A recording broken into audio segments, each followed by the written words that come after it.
ఒంగోలులో moratorium board chairman Damacharla సత్య కార్యాలయంలో నిర్వహించిన మీడియా సమావేశంలో ACP assembly speaker Ayyanna Patrudu ప్రతిపక్షంపై విమర్శలు చేశారు. డీఎస్సీ నియామకాల విషయంలో అనవసర రాజకీయాలు చేసి అభ్యర్థుల భవిష్యత్తుతో ఆడుకోవద్దని అన్నారు. ఇప్పటికే 13,000 మంది ఉద్యోగాలలో చేరారని, మిగిలిన వారికి కూడా త్వరలో అవకాశాలు కల్పించేందుకు ప్రభుత్వం చర్యలు తీసుకుంటుందని తెలిపారు.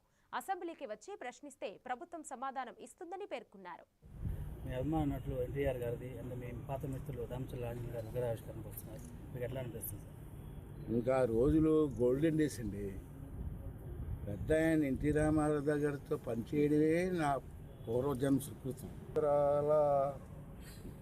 9 ఇళ్ళంతో ఉంటా సార్ అన్నాను. అరే 20 సంవత్సరాలు అవ్వలేదే, టికెటాలకి ఇస్తాను అన్నారు. ఇంకా 3 నెలల టైం ఉంది సార్, 25 వచ్చేస్తాను నాకు చేయండి సార్ అన్నారు. త్యాగాలు చేయడానికి కూడా మేము అంతకు సిద్ధంగా ఉంటామని చెప్పి అనుకుని చెప్తాను. మహానుభావుడు, అతని నీళ్ళలో అతని ఆశీర్వాదంలో ఈ స్థాయికి వచ్చారంటే because of NT Rama Rao sir. ఇప్పుడు సభలో మీరు 2 years నుంచి స్పీకర్గా ఉన్నారు. విపక్షం అవుతా అది చేశాను నేను. స్పీకర్ విచక్షణ అధికారాలు లేవు.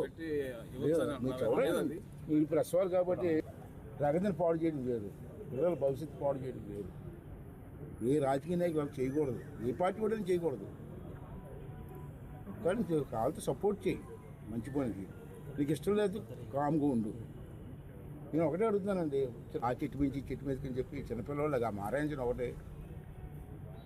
మళ్ళీ నిన్న చూశారు, ప్రతిపక్ష నాయకుడు హోదా ఇస్తేనే వస్తాడట.